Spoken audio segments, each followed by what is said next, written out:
ઓમ નમઃ શિવાય બાળ મિત્રો. Good morning. કેમ છો બધા? મજામાં છો ને? તો જો આજે આપણે રિવિઝન કરવાનું છે. તો શેનું રિવિઝન કરીશું એ તમને હું બતાવું. તો અહીંયા જુઓ સૂચના આપેલી છે, વાહનોના નામોને યોગ્ય ચિત્રો સાથે જોડો. તો અહીંયા મેં ચિત્રો નહીં લખેલા, પણ શેનું ચિત્ર છે એ અહીંયા લખેલું છે. તો તમારે એની સામે એને નામ આપેલા છે, પણ આડાવળી આપેલા છે, એટલે આપણે જોડકા જોડવાના છે. તો ચલો આપણે જોઈએ. તો જુઓ, વેનનું ચિત્ર. વેન એટલે વાન. તો આપણે આમાંથી શોધીશું એનું સ્પેલિંગ કે ક્યાં છે. તો જુઓ, આ રહ્યું. તો આપણે અહીંયા સુધી જોડીશું આ રીતે, બરાબર. પછી હવે જો બીજું શું છે, ટ્રકનું ચિત્ર. તો આમાંથી ટ્રક આપણે શોધવાનું. તો જો આવ્યું TRUCK. તો ટ્રક એટલે ટ્રક.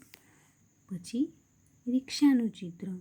તો હવે રિક્ષાનું સ્પેલિંગ શોધીએ. તો રિક્ષા ક્યાં છે? તો જો આવ્યું RICKSHAW. તો આપણે આને અહીંયા જોડીશું. પછી જુઓ, શીપનું ચિત્ર. શીપ એટલે વાહન. તો એનું સ્પેલિંગ આપણે અહીંયા જોઈશું. તો જુઓ, શીપ. તો શીપને જોડીશું શીપ સાથે. પછી જુઓ, જીપનું ચિત્ર. જીપનું આ રહ્યું. તો JEEP. જીપ એટલે જીપ. પછી જુઓ, બોટનું ચિત્ર. તો આમાંથી આપણે બોટ શોધવાનું છે. તો બોટ ક્યાં છે? જો આ રહ્યું છેલ્લું. તો અહીંયા આપણે એને બોટ સાથે જોઈન્ટ કરીશું. પછી જુઓ, હેલિકોપ્ટરનું ચિત્ર. તો હેલિકોપ્ટર ક્યાં છે? તો જો આવી રહ્યું HELICOPTER. તો હેલિકોપ્ટર એટલે હેલિકોપ્ટર.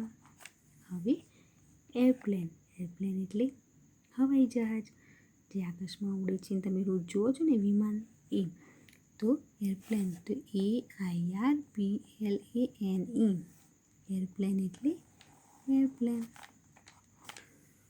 પછી સ્કૂટરનું ચિત્ર. તો આ રહ્યું જો SCOOTER. સ્કૂટર. તો આપણે સ્કૂટર સાથે જોડીશું. પછી છેલ્લું છે ટ્રેનનું ચિત્ર. તો ટ્રેનનું સ્પેલિંગ ક્યાં છે? જુઓ તો દેખાય છે. તો આ રહ્યું જુઓ, ટ્રેન સાથે જોડીશું આ રીતે. તો તમારે અહીંયા જુઓ આપેલું હોય એની સામે સ્પેલિંગ જોઈને જોઈન કરવાનું. તો આ રીતે તમારે વાહનોને એના ચિત્રો સાથે જોડવાનું રહેશે. હવે જુઓ બીજું શું છે નેક્સ્ટ, પ્રાણીઓના નામોને યોગ્ય ચિત્રો સાથે જોડો. જેમ આમાં મેં ચિત્રો નહોતા દોર્યા અને તમને આ રીતે જોઈન કરાવ્યું, એવું આમાં પણ કરવાનું છે. તો જુઓ, ઘોડાનું ચિત્ર. તો ઘોડાને અંગ્રેજીમાં શું કહેવાય ખબર છે? હોર્સ. તો આપણે અહીંયા હોર્સ ક્યાં છે એ શોધવાનું છે. તો જુઓ, HORSE. હોર્સ એટલે ઘોડો. તો અહીંયા આપણે જોડીશું આ રીતે. જુઓ, ઘોડાનું ચિત્ર એટલે હોર્સ એટલે ઘોડો. પછી જુઓ, હાથી. તો હાથીને આપણે અંગ્રેજીમાં શું કહીશું? એલિફન્ટ એટલે હાથી. તો આમાંથી તમારે સ્પેલિંગ શોધવાનો. તો આ રહ્યું જુઓ, ELEPHANT. એલિફન્ટ એટલે હાથી. તો હાથીના ચિત્ર સાથે જોડવાનું. પછી જુઓ, સિંહનું ચિત્ર. તો સિંહને અંગ્રેજીમાં શું કહીશું? લાયન. તો અહીંયા જુઓ, લાયન ક્યાં લખેલું છે? જુઓ તો આ રહ્યું જુઓ, LION. લાયન એટલે સિંહ. તો આપણે સિંહના ચિત્રને જોડીશું. પછી વાઘનું ચિત્ર. તો વાઘને અંગ્રેજીમાં શું કહીશું? ટાઈગર.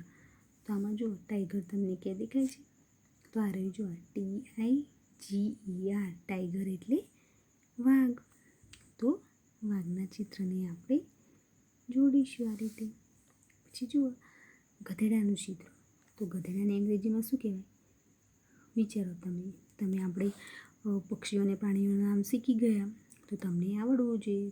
તો ગધેડાને અંગ્રેજીમાં શું કહેવાય? ડોંકી. ડોંકી એટલે ગધેડો. તો આમાં આપણે ડોંકીનું સ્પેલિંગ શોધીશું. તો જુઓ આવ્યું DONKEY. ડોંકી એટલે ગધેડો. તો તમે ડોંકી સાથે જોડીશું. પછી જુઓ હરણનું ચિત્ર. તો હરણને અંગ્રેજીમાં શું કહેવાય? ડિયર. ડિયર એટલે હરણ. તો સ્પેલિંગ શું થાય?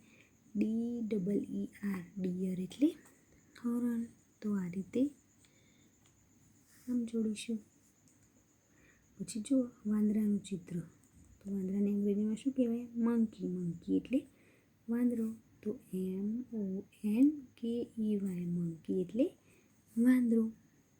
તો આપણે અહીંયા આમથી આમ જોડીશું. તો આ આપણે જોઈ ગયા પ્રાણીઓના નામ.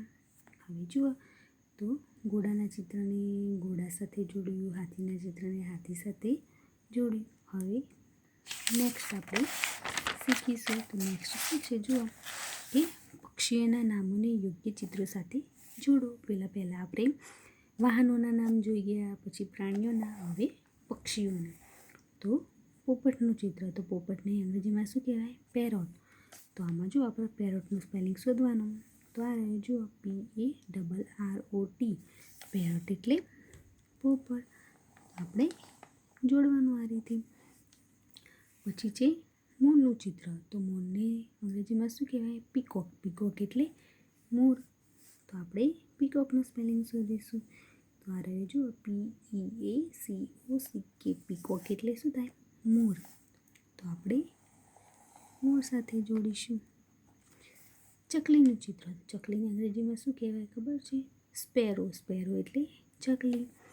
તો સ્પેરોનું સ્પેલિંગ શોધવાનું. તો આ રહી જુઓ SPARROW. સ્પેરો એટલે ચકલી. તો આ રીતે જોડી દેવાનું. પછી જુઓ બતકનું ચિત્ર. તો બતકને અંગ્રેજીમાં શું કહેવાય? ડક. ડકનું આપણે સ્પેલિંગ શોધવાનું. તો આ રહ્યું જુઓ DUCK. ડક એટલે બતક. પછી કબૂતરનું ચિત્ર. તો કબૂતરને અંગ્રેજીમાં શું કહેવાય? ડવ. ડવ એટલે કબૂતર. તો ડવનું સ્પેલિંગ ક્યાં છે? તો જુઓ આ રહ્યું DOVE. ડવ એટલે કબૂતર. પછી છે કાગડાનું ચિત્ર. તો કાગડાને અંગ્રેજીમાં શું કહેવાય? ક્રો. ક્રો એટલે કાગડો. તો હવે આમાંથી એનું સ્પેલિંગ શોધવાનું. તો CROW. ક્રો એટલે કાગડો. હવે છેલ્લું છે હંસનું ચિત્ર. તો હંસને આપણે અંગ્રેજીમાં શું કહેવાય? શ્વાન. શ્વાન એટલે હંસ. તો આમાંથી આપણે શ્વાનનું સ્પેલિંગ શોધીશું. તો આ રહ્યું જુઓ SWAN. શ્વાન એટલે હંસ. તો આ રીતે જોડકું જોડીશું. તો આ રીતે જુઓ તમારે પક્ષીઓના, પ્રાણીઓના નામ અને વાહનોના નામના આ રીતે જોડકા જોડવાના. ઓમ નમઃ શિવાય.